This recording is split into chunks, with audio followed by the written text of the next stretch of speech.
Yang ketiga, ketika sujud sesuai dengan tarikan graviti, dia punya kelebihan yang pertama meningkatkan pengaliran darah dan oksigen ke dalam otak. Ini ada kajian saintis nak tahu boleh boleh search dalam internet kelebihan rokok. Saya rasa dia ada artikel berkaitan dengan benda ni. Yang kedua, kadar denyutan jantung dan tekanan darah lebih rendah dan baik. Maksudnya kita dah sujud ke bawah, so kita akan automatik tekanan darah kita akan lebih rendah. Yang ketiga, paru-paru dapat berkembang dengan baik untuk mengelakkan penyakit tuberkulosis. Yang ni saya pun tak pasti tuberkulosis tu apa. So nanti boleh tanya Cikgu Sazla apa tuberkulosis ni apa, saya tak pasti. Saya belajar tapi tak ingat yang ni dulu. Yang keempat, meningkatkan penumpuan dan daya ingatan ataupun otak menjadi cerdas. Maksudnya kita menjadi lebih pandai lah sebenarnya cerita. Dan yang kelima ialah proses peredaran darah menjadi lancar dan sempurna. Sebab kita untuk maklumat semua, kenapa terjadi stroke dan sebagainya, sebab kita darah ni dia tak masuk ke dalam otak. Dia kadang-kadang kita jadi stroke kan. Contoh dia punya pelancaran peredaran darah yang itu penting bagi otak kita berfikir ataupun bagi otak kita menghantar semua maklumat ke seluruh anggota badan. Itu untuk proses peredaran darah. Yang keempat, dari segi saintifik, membengkokkan jari kaki ketika sujud, duduk iftirash dan duduk tawarruk. Maksudnya saya dah terangkan benda ni. Ibu jari kaki kita tu semasa sujud dan semasa rukuk, semasa duduk iftirash dan duduk tawarruk, kita kena bengkokkan biar perut ibu jari kaki kita ke bawah. Kalau siapa-siapa tak masuk live sebelum ni, nanti saya akan tunjukkan lagi sekali kedudukan jari kaki ketika sujud.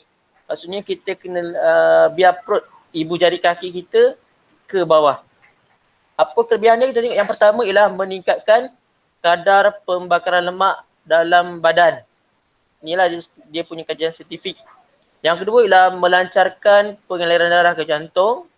Dan yang ketiga, merendahkan risiko penyakit jantung. Kalau siapa-siapa yang belajar refleksologi mungkin dia tahulah dekat mana dia punya urat ataupun saraf yang berkaitan dengan tapak kaki. Nanti boleh siapa-siapa yang berpeluang boleh tanya geng-geng PPKI. So dia kedudukan urat dia kat mana? Dekat jari, ibu jari dia ada apa? Dekat tumit dia ada apa? Dia ada setempat bahagian-bahagian tertentu yang mengawal bahagian-bahagian tertentu dalam badan kita. Di tapak kaki. Biasanya 7 anggota sujud. Semasa sujud, 7 anggota ni mesti dirapatkan di tempat kita sujud. Yang pertama, kening dan hidung. Hidung dan kening menyentuh sejadah yang pertama. Yang kedua ialah 2 tapak tangan. Tapak tangan ini tu tak nak dia macam apa dia macam bulat yang tu tak nak. Dia nak flat tapak tangan. Tu kedua-dua tapak tangan. Yang ketiga lah lutut kanan dan lutut kiri. Lutut pun rapat semasa sujud. Dan yang keempat, 2 hujung jari kaki. Macam saya beritahu tadi, ibu jari kaki tu ataupun semua jari-jari kaki ataupun hujung jari bahagian hujung yang dia labelkan warna hijau ni. Nampak ibu jari kaki sebelah kiri dan sebelah kanan. Harus ditegakkan, jari kaki harus ditekan ke lantai, jari. Ni kedudukan dia punya sujud. Ni dia gambar dekat bawah ni warna putih. Okay, tu untuk kelebihan solat dari sudut sains. Tengok yang kedua. Ni kedudukan ibu jari yang kurang tepat. Dia tak batalkan solat tapi dia kurang tepat lah. Ni kan, biasanya ada. budak lelaki formal kita ada Ustazah. Sebab ni saya sentiasa perhatikan kenapa dia melainkan kalau kaki dia sakit tu tak ada masalah lah. Tengok yang gambar yang pertama ni duduk tawarruk duduk tahiyat akhir. Tengok dia punya apa? Dia punya jari dia apa straight je ke belakang. Ni tak boleh. Dan sepatutnya ialah ibu jari kaki dia ditekan ke bawah. Dan kalau tengok perbezaan dia, kaki dia ni macam 45 darjah. Dia tak nak 90 darjah. Ni petak. Dia bersudut tegak. Siapa-siapa belajar matematik. Okey, untuk ketika sujud sama. Jari untuk gambar yang atas ni jari dia diletakkan perut ibu jari di kat luar ataupun dia macam letakkan terjulur. Saya guna istilah terjulur tau. Sekejap. Dia nak masuk dah masuk dah Afiqah. Tu yang pertama lah. Dia punya kesalahan. Ni.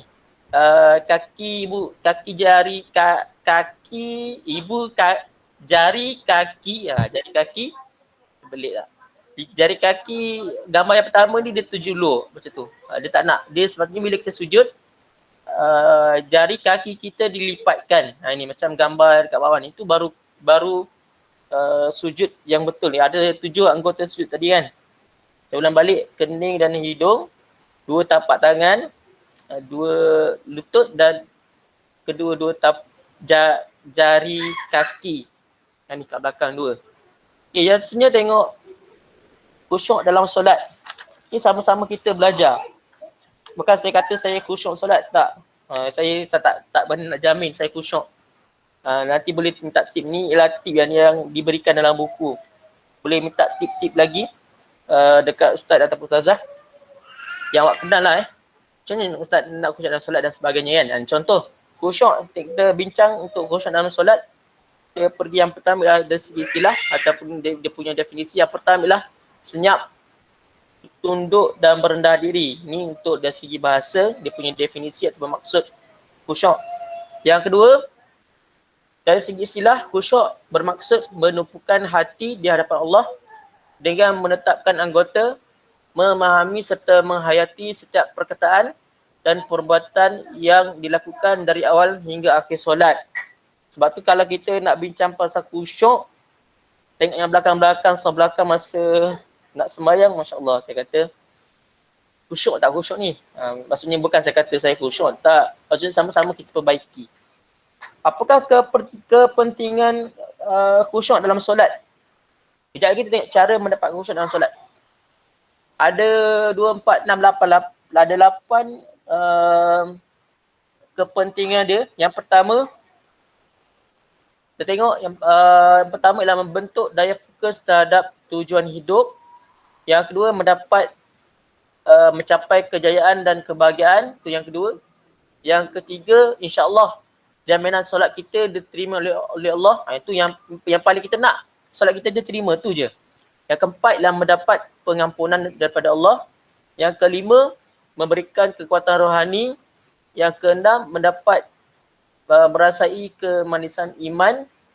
Ni iman dalam hati bukan iman yang satu C tu bukan. Yang ketujuh, dapat merasai nikmat menunaikan solat. Ni jarang orang lah yang dapat merasai nikmat solat ni. Yang ke-8 yang terakhir, kepentingan dia ialah penghalang daripada melakukan kemungkaran. Itu antara kepentingan khusyuk dalam solat.